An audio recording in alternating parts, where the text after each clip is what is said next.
Hi everyone and welcome back to our channel. Now today's video is a missing persons case, and it's actually not just one person but six. Now before we get into today's story, I just want to send a quick reminder to please consider subscribing if you enjoy this type of content. We post 2 to 3 times a week and we like to talk about stuff like true crime, unexplained mysteries, and the paranormal. So if you enjoy that type of content, please subscribe and hit the like button. It really does help us grow here on YouTube.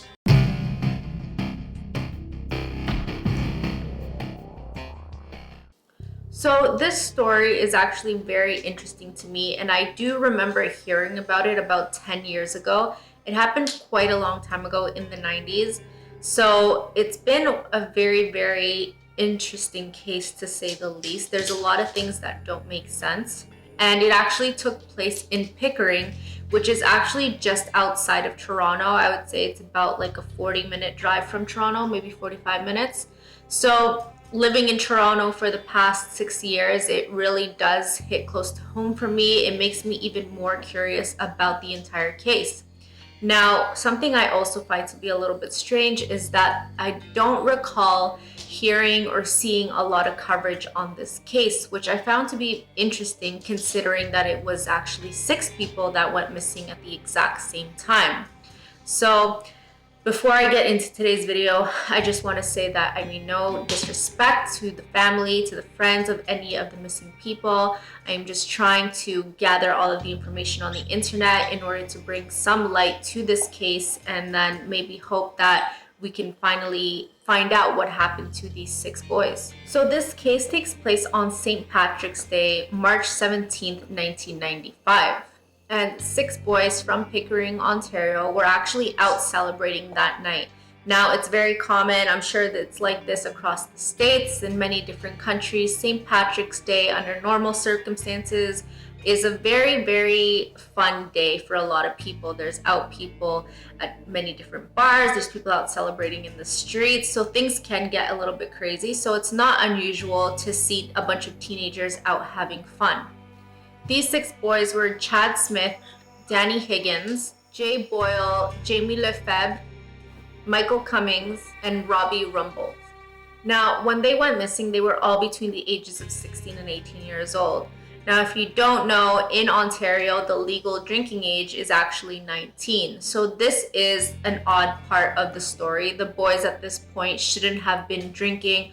I'm not saying that this is their fault for having been under the influence that night. I'm just stating a fact that this is what happened that night. So this also does play a role in the theories that we'll go on to later on. So later that night, the boys were at a party at a friend's house having a good time for St. Patty's Day, and they were actually overheard telling a friend that they were going to go goof around at the marina later that night. Now, to give you guys a little bit more of a geographical understanding of where Pickering is, if you look on a map, and I'll put one up here for you guys, Pickering is actually on Lake Ontario. It's one of the Great Lakes, and this lake is actually shared in between the southern part of Ontario and the USA, specifically the northern part of New York State. So in Pickering, there is an area called Frenchman's Bay, and this is where the marina also is. It's a really nice place. I'll put some pictures here for you guys to see. So there's a lot of families around here. There's a beach in the area. A lot of people go for walks here, picnics. You can do a lot of water sports in the area as well. So, and it's also, like I said, a marina, so there are quite a lot of boats parked here. Now, the boys left the party at approximately just after midnight at 12:50 a.m. and they were not seen again until 1:48 a.m. when they were caught on surveillance tape. This tape actually caught Michael, Robbie, and James entering the marina from the East Shore entrance. They were later caught again shortly after entering, looking into a few of the different boats, and this is what investigators assume they were doing. They think that they were actually looking for more alcohol to consume that night. Now, at approximately between 2:30 a.m. and 3 a.m., residents near the marina actually reported hearing a motorboat out on the lake. Now, this stood out to a lot of people as being very odd because, first of all, who is out on the lake at 2:30, 3 o'clock in the morning? And second of all, it was still March. So if you don't know, March in Ontario is basically still winter. It does get very cold. So it wouldn't make much sense for a boat to be out on the lake at that time of the night or that time of the year. The next morning, 2 boats were actually reported as missing by the owners of those boats from the marina. The first was a Boston whaler, and the second was a water tricycle. Now, from these reports, investigators were able to kind of link together that the boys were responsible for having stolen these boats just because they were caught on tape looking through them. They were seen entering the marina. But I just want to state that there's no actual physical proof that these boys actually stole the boats. The next day, several of the boys' girlfriends actually reported them missing when they were not able to reach the boys. This was very unusual behavior for them, and this, with reason, concerned the girlfriends of these boys. So they called the police, and at first the police didn't take these claims too seriously. They thought that, it was just St. Patrick's Day, they could have been out at a friend's house. There could have been a few different explanations for as to why they hadn't heard from them the next day. But it wasn't until the reports about the stolen boats that came in that the police started taking this case a little bit more seriously. So approximately 36 hours later, there was a huge search on the way for these 6 boys. It wasn't just the Pickering Regional Police looking for them. It was such an intense case that they actually called the Toronto Police Force to help, which also called in more national services to help. So you also had the Coast Guard and the Canadian Forces looking for these boys on the lake and on the surrounding land area as well. After all this work, there was really no clues. There was no signs to point anyone in the right direction as to where these boys could have gone or what happened to them, aside from what was caught on the surveillance tape. And what was even stranger is that neither of the missing boats were found either. The only thing that police actually found aside from the tapes was a gas can or a gas tank that actually belonged to the Boston whaler, and it was found on the lake, but still no sign of what could have happened to the boys or the boat. Now, there are multiple theories here, and some of them are quite extensive, and there's a lot of speculation that this could be an alleged cover-up by the police, but we'll get into that a little bit later. So the first and the most popular theory, especially when this happened in 1995, is that the boys actually did steal the boats, and because they were under the influence, they actually crashed or somehow managed to capsize the boats and then ended up drowning. Now, this makes a lot of sense when you first hear it. A bunch of teenagers, they were all drinking or reportedly drinking, and they were out on these boats not really knowing what they were doing in the first place. And there was also, as I was doing research on this case, there is a Facebook group set up for the boys, and there was a comment left by someone that apparently knew the kids back then, and he remembers actually getting a phone call from these boys at approximately midnight. And he actually says that the boys told him that they were planning on going into the marina, looking through the yachts for more alcohol to potentially consume. And he also mentions that the boys were allegedly not only just on alcohol, that they were using other recreational substances that night, allegedly. So like I said, there is the main belief that the boys under the influence were out on these boats having fun, just being a little bit reckless, and they ended up crashing, capsizing, which ended up causing them to drown. Now, also, like I said earlier, in March, it still is very, very cold, especially near the lakes. So it's not unusual to believe that the boys could have fallen into the water and then gotten hypothermia very, very quickly, or had gotten some sort of muscle cramp that freezes your legs after you're in very cold water, and then potentially drowned. Now, there's a few problems with this theory, and the first is that none of the bodies were ever actually found, so there's no way to say that the boys did drown. Now, if you don't know, when a person does drown, yes, they do sink to the bottom initially, but after 3 to 5 days, the body actually fills with a lot of gas, which causes them to resurface. This is how a lot of investigators end up finding drowning victims that drown in lakes or in pools or sometimes even in the ocean. The body will actually rise to the top, making it visible. Now, with the extensive search that was done, people thought that they would have at least found the bodies if they had drowned at least a few days after the initial event occurred. But because no bodies were found, a lot of people seem to think that the boys might not actually be in the water. Now, of course, there are other people who believe that the boys are probably in the water, and that's because Lake Ontario is pretty deep. It can get up to 300 feet deep in certain areas, and there could be a lot of debris down there. There could be a lot of different branches like dead trees, water plants that could entangle a body. So it's not impossible for a body to actually get stuck down there, which is what some people seem to believe. Now, the second problem with the drowning theory is that the boats were never found. So it's one thing for one person to go missing. It's another thing for 6 people to go missing. It's a third thing for one boat to get missing. And then it's a fourth thing for 2 boats to also go missing.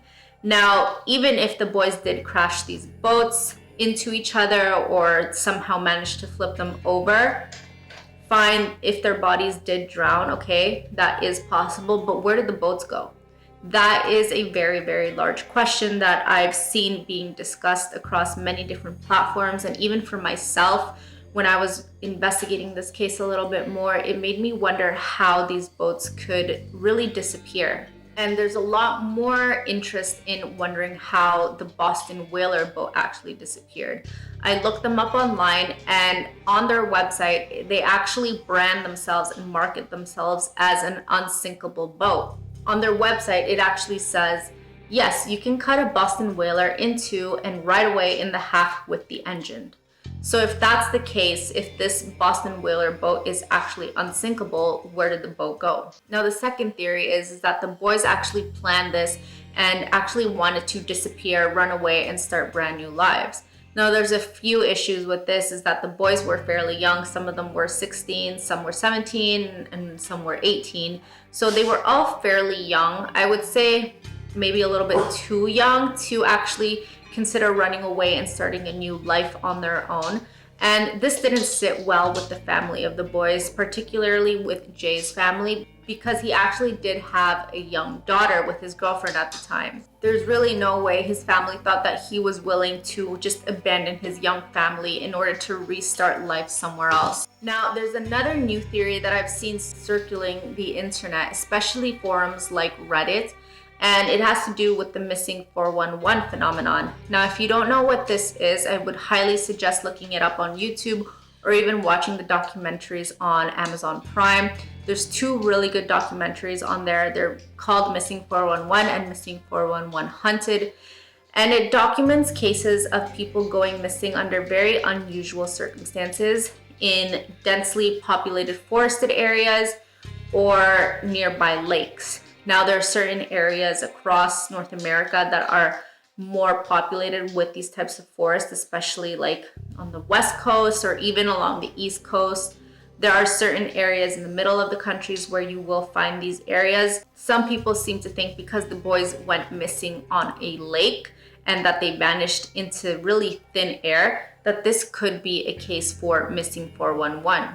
Now, some of the characteristics that makes this somewhat of a missing 411 case is that the boys disappeared without a trace, their bodies were never found, and there really seems to be no clue as to what could have happened to any of them. Now, the creator of this theory, David Paulides, in the documentaries doesn't really come up with a theory as to what is going on. He kind of just presents the evidence as it is and leaves the viewer to make up their own mind. But a lot of people seem to think that this does lead towards more a paranormal phenomenon, especially towards stuff like aliens or Bigfoot. If you guys watch the documentaries, it's very, very hard to not believe that there's something out there, that there's something more than what we know causing these people to vanish.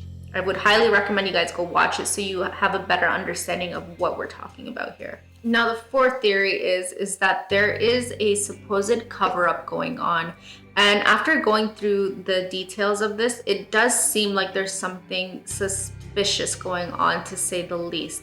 Now, I just want to say that this is all alleged. There's no actual concrete evidence to say that the police is covering this up, but the evidence so far is a little bit suspicious. So in 1998, two bodies were actually pulled out of the Niagara River. And one of them was skeletal remains, and then the other one was also skeletal, but they actually still had on their clothing. And part of this clothing was red Levi's jeans that Jay was last seen wearing on the day he went missing. Now, it's important to note that these jeans were actually the same size, and I'll put a photo here if I can find one, but they actually do look very similar, if not identical. Now, right away, the family was very, very intrigued about what this evidence could mean. So they requested that a DNA sample or test be done by the Durham police. And right away, they were refused. They were told that no, this was not possible because firstly, it was far too expensive.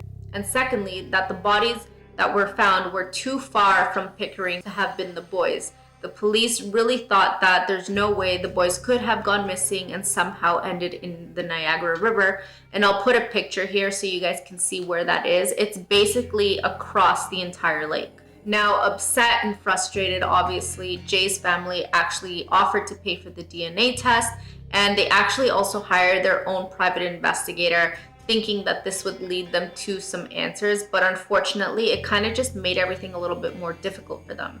Now, as this investigator is trying to gain access to police files, the police made things very, very difficult for them. They made them jump through so many different hoops.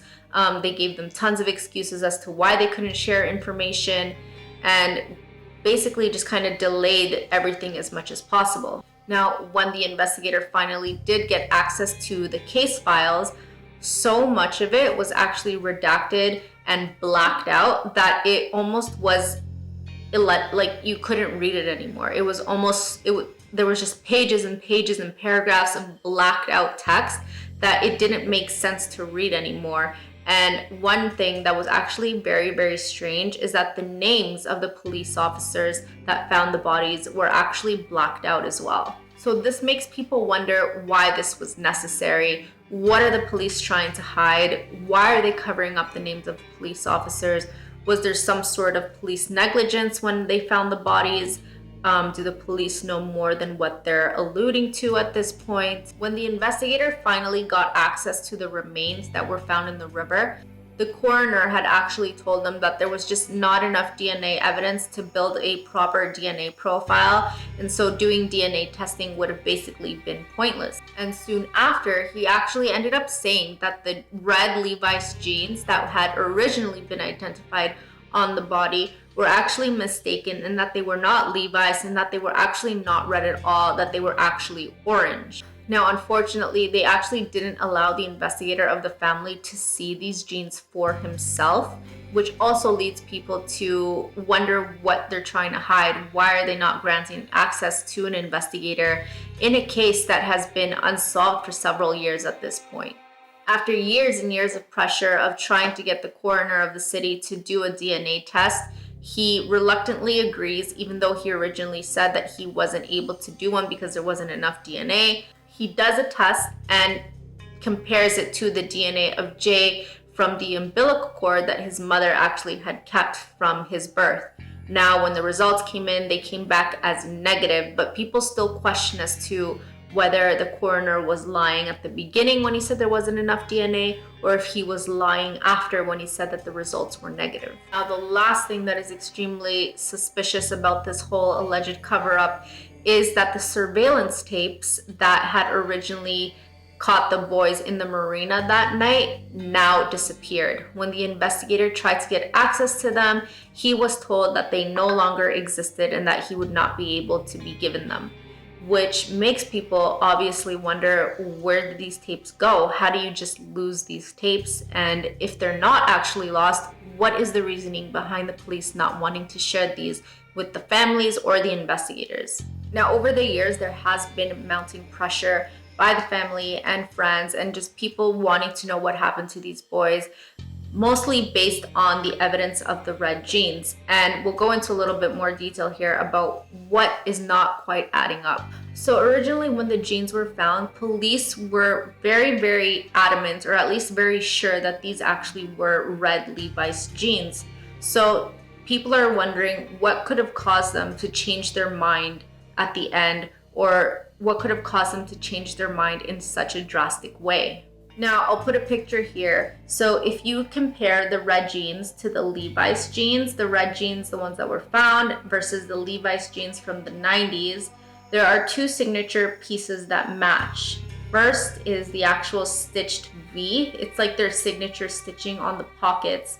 And then also the placement of the tag on the pocket as well.